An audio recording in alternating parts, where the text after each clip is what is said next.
श्री गुरु चरण सरोज रज निज मन मुकुर सुधारी। वरणहु रघुबर विमल जस जो दायक फल चार। बोलिए सियावर रामचंद्र की जय। सिय राम मैं सब जग जानी, करूं प्रणाम जोर जुग पानी। आइए रामचरितमानस के जो 4 घाट हैं उन पर आज कुछ विचार करें। मनुष्य के जीवन की पूर्णता के लिए विचार, भावना, चरित्र और कृपा या करुणा, ये 4 गुण मनुष्य में होने चाहिए पूर्णता के लिए। और भगवान राम के चरित्र में ये चारों गुण पूर्णता तक हैं। वो तो ईश्वर ही हैं, उनमें तो सारे गुण पूर्ण हैं, पर मनुष्य के कल्याण के लिए ये 4 गुण चाहिए, ये उनके चरित्र में है। उसी को 4 घाट कहते हैं।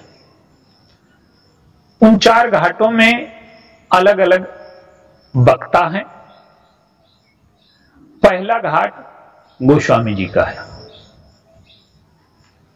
गोस्वामी जी पूरब के घाट में हैं। वो भगवान राम के चरित्र में कृपा और करुणा,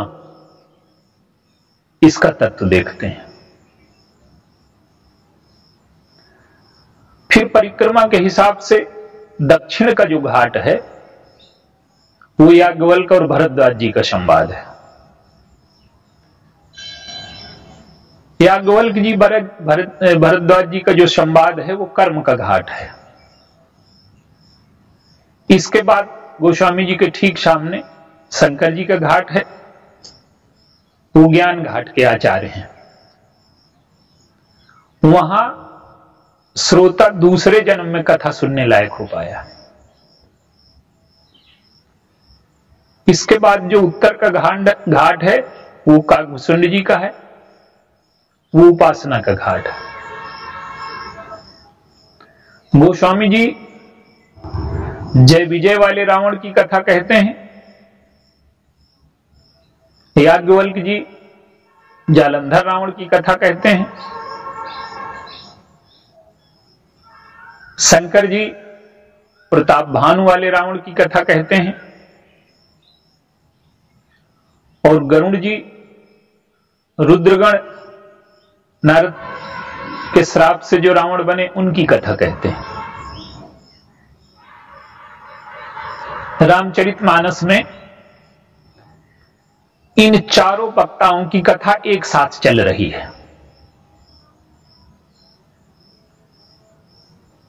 गोस्वामी जी ने अपनी कथा को याज्ञवल्क्य जी की कथा से जोड़ा।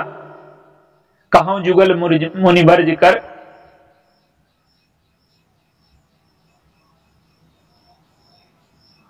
ये मुनियों का जो संवाद है इससे जोड़ा। और भरद्वाज जी ने अपनी कथा को शंकर जी की कथा से जोड़ा। इसके बाद शंकर जी अपनी कथा को काकभूषुंड जी की कथा से जोड़ते हैं। ये क्रम है। आइए अब चारों घाटों पर संक्षेप में। शंकर जी का जो घाट है वो ज्ञान घाट है और वो सबसे ऊंचाई में है, कैलाश में बैठे हैं। लेकिन इस तालाब के घाट की प्रक्रिया पर विचार कर रहे हैं हम, तो वहां जो श्रोता है वो दूसरे जन्म में कथा सुनने लायक हो पाया। क्यों कि विचार, दर्शन, ज्ञान, इसके लिए पात्रता चाहिए। हर व्यक्ति इसे ग्रहण नहीं कर सकता। और चाहे जितना बुद्धिमान श्रोता हो, अगर उसमें श्रद्धा न होगी, तपस्या न होगी, तो वो समझ ही न पाएगा। तो शंकर जी की जो कथा है वो अवतार के कारणों से शुरू होती है। पार्वती जी ने भी पूछा, पुण्य प्रभु कहाउ सो तत्व बखानी, और जय विज्ञान मगन मुनि ज्ञानी। शंकर जी अब बताते हैं, जेहि जाने जग जाए हेराई, और जागे जथा सपन भ्रम जाई, बन्नो बाल रूप सोई रामो, और शब सिद्ध सुलभ जपत जिसु नामो, और जासु सत्यता ते जड़ माया, भास शक्ति वो मोहि सहाया, रजत सीप मोह भास जिम जथा भानु कर बार, तदपि मरसाति हूं काल सोई भ्रम न सकै को टार, यही विधि जगहरा आश्रित रहाई।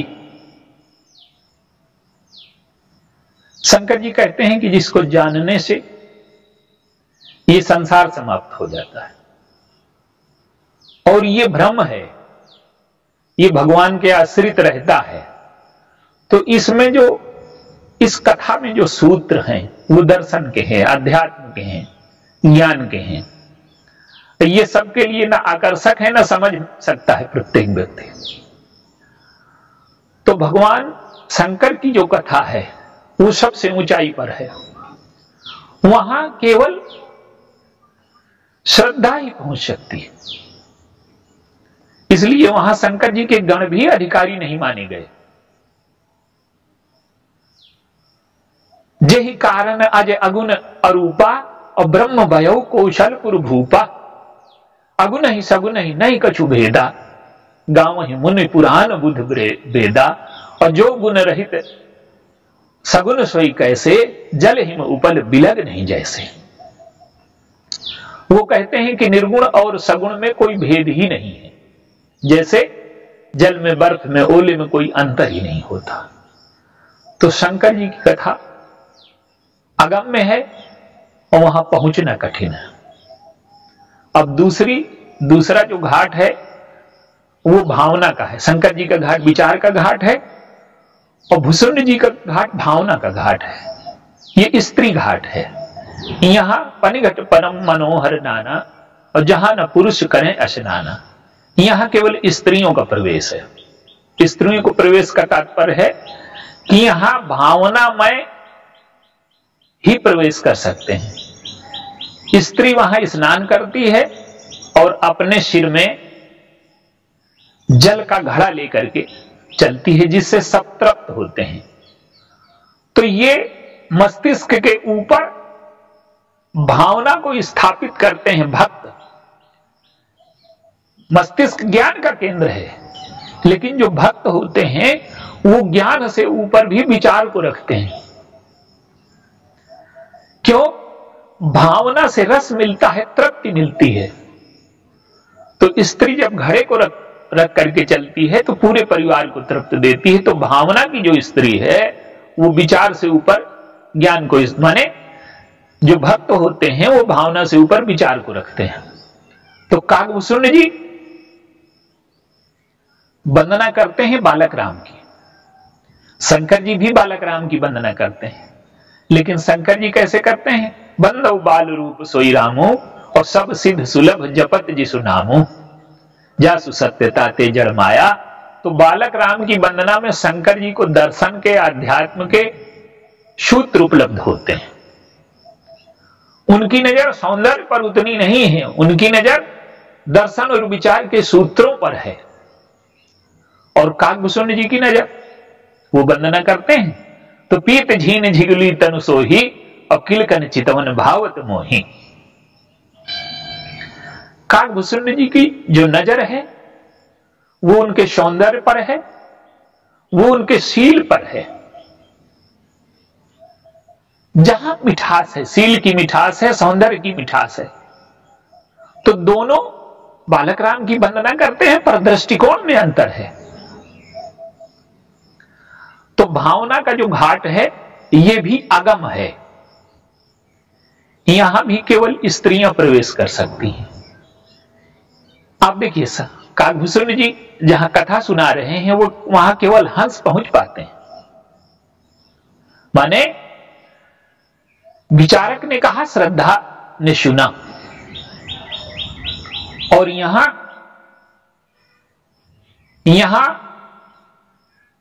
हंस सुनने आते हैं। जो कहने वाला भी पक्षी है और सुनाने वाला भी पक्षी है। भावना का रस बिना पक्षपात के नहीं आता। तो यहां भी श्रोताओं की भीड़ नहीं है।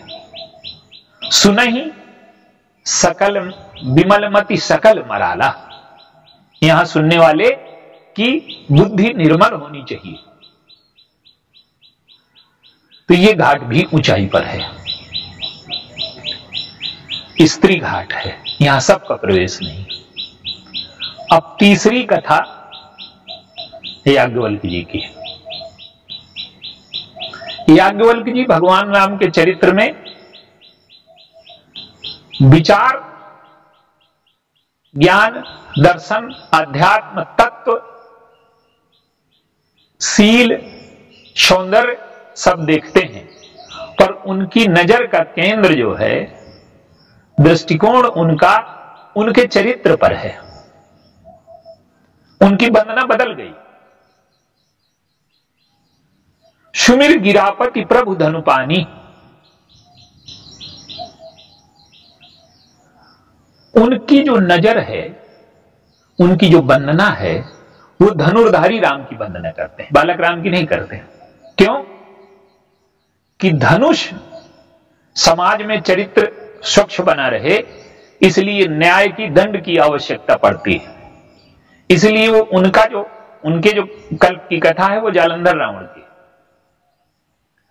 तो मनुष्य का चरित्र स्वच्छ हो जाए।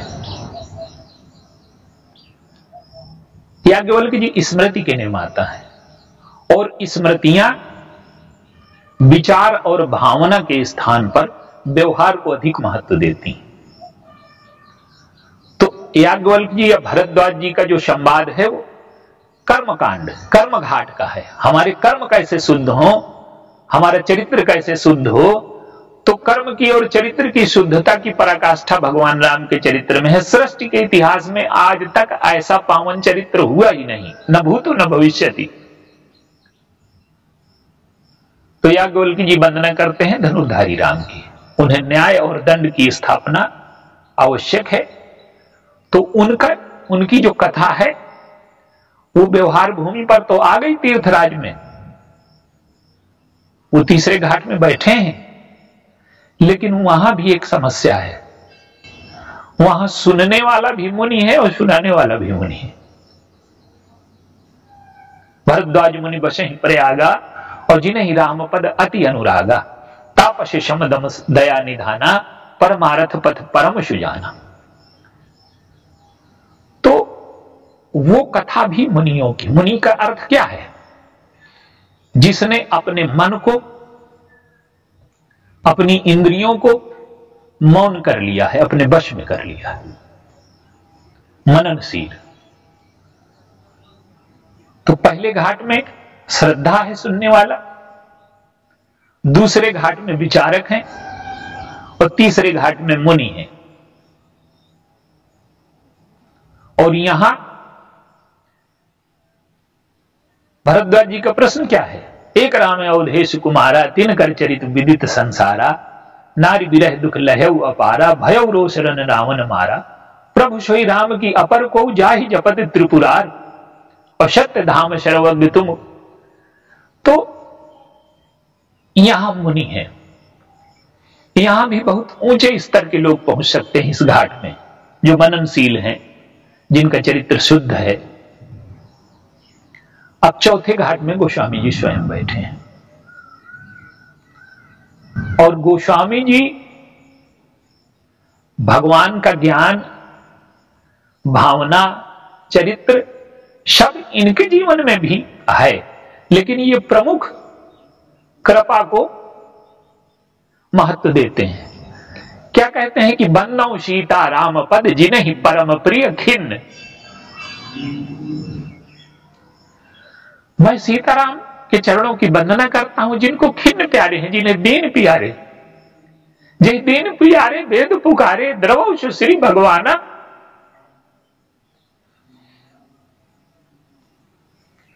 उन्हें भगवान के कृपा गुण ने मुग्ध कर लिया है।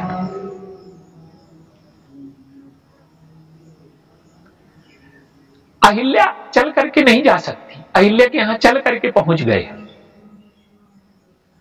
मित्र केवट को बनाया, बंदर को बनाया, भालुओं को बनाया, गीध को बनाया, सबको जोड़ते। तो जो दीन है, जो खिन्न है, जो छोटे हैं, वो भगवान राम की कृपा के पात्र हैं। तो गोस्वामी जी का जो श्रोता है वो उनका मन है। वो कहते हैं कि अन्य लोग जो हैं दूसरों को सुनाए, मैं तो दूसरों को सुनाने लायक हो ही नहीं पाया। अभी तो मैं अपने को नहीं बदल पाया, मैं दूसरे को क्या कथा सुनाऊंगा। कहते हैं सुन ही संतति सठ मना, मेरे दुष्ट मन तू सुन। जितने वक्ता हैं सब अपने श्रोताओं की प्रशंसा करते हैं। शंकर जी कहते हैं धन्य धन्य गिरिराज कुमारी, तुम समान नहीं को उपकारी, पूछे हु रघुपति कथा प्रसंगा, सकल लोग जग पावनी गंगा। याज्ञवल्क्य जी भरद्वाज जी की वंदना करते हैं। चाहु सुने राम गुण गूढ़ा, अब कीन्हु प्रश्न मनहु अति मूढ़ा। राम का गुण गुण सुनना चाहते हो और ऐसे प्रश्न किया जैसे मूढ़ हो।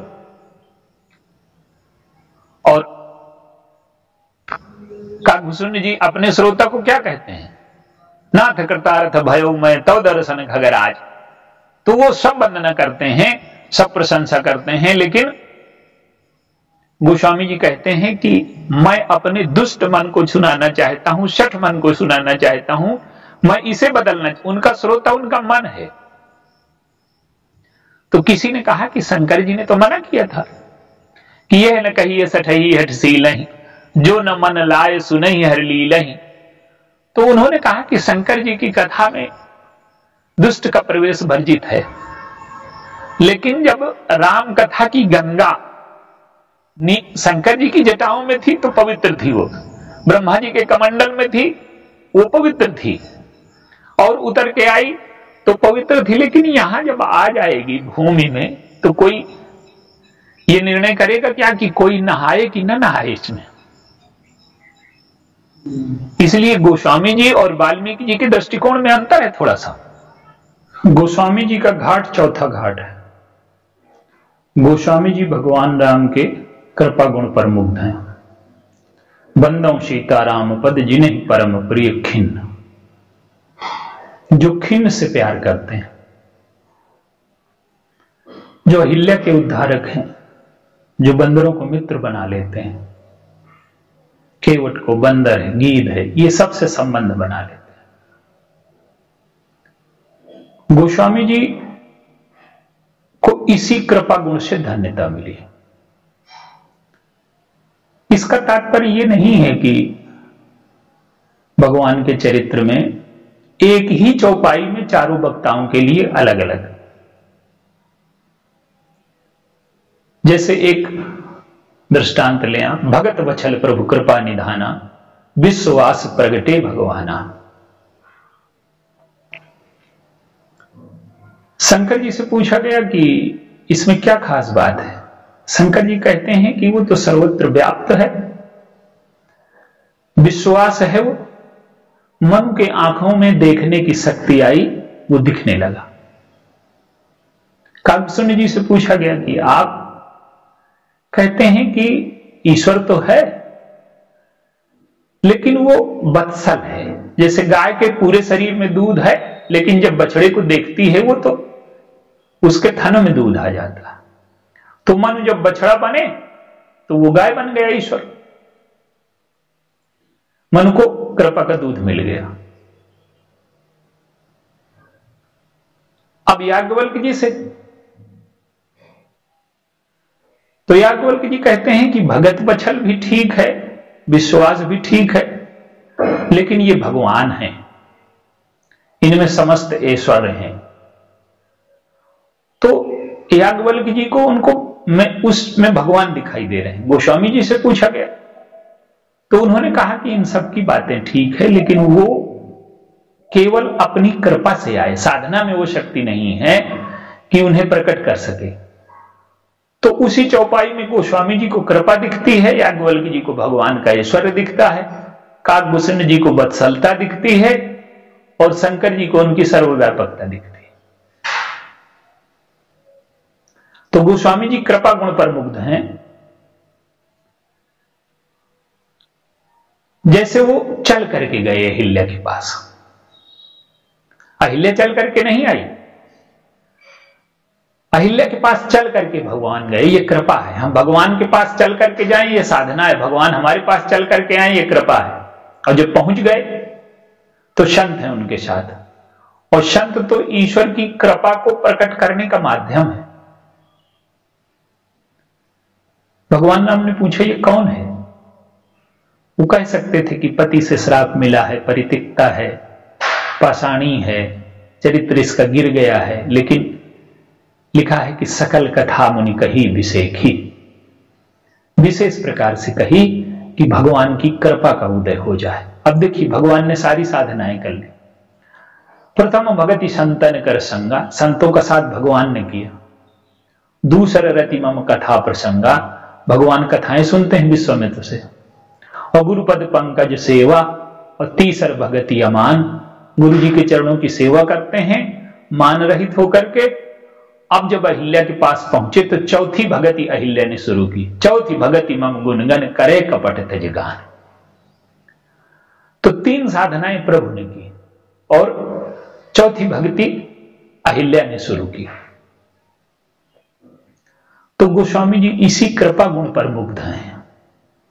हनुमान जी भी हैं भगवान शंकर के अवतार, लेकिन जब भगवान राम से मिले तो क्या कहते हैं? एक में मंद मोह बस कुटिल हृदय ज्ञान, और पुण्य प्रभु मोहि विचारे दीन बंधु भगवान। मुझ में तो भगवान ने पूछा कि सबसे ज्यादा तुम्हें कष्ट किस बात पर है? मंदता पर है कि मोहवश होने पर है कि कुटिलता पर है कि अज्ञानता पर है? तो उन्होंने कहा कि नहीं, ये तो सारे गुण जीव में होते ही, मुझे इस बात का दुख नहीं है। दुख किस बात का है? कि पुण्य प्रभु मोहि विसारे।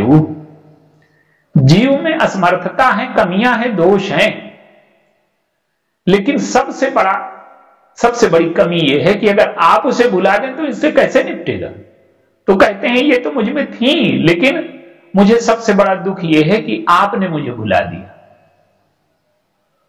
क्या भुला दिया? कि तुमने पूछा कि तुम कौन हो, और देखिए हनुमान जी ने नाम नहीं बताया, भगवान ने हनुमान जी का नाम बताया। तो चाहे हनुमान जी हो, चाहे गोस्वामी जी हो, चाहे भरत जी हो, ये सारे महापुरुष साधना की पराकाष्ठा है इनमें, लेकिन ये चाहते भगवान का कृपा गुण है। तो रामचरितमानस के ये 4 घाट हैं। एक ज्ञान घाट है भगवान शंकर का, उपासना घाट है काकभूषण जी का, कर्मकांड का घाट है याज्ञवल्क्य जी का, और दीनता और कृपा का घाट है गोस्वामी जी का। तो पूरे रामचरितमानस में अब वो कथाएं सब एक साथ चलती हैं। और एक सूत्र और आप देखिए, कथा का जब समापन हुआ तो भगवान शंकर की कथा क्या है? पार्वती जी ने पूछा था, एक प्रश्न किया था कि कृपा प्रजा सहित रघुवंश मणि किम गौने निज धाम। प्रजा के सहित भगवान राम अपने धाम को कैसे गए?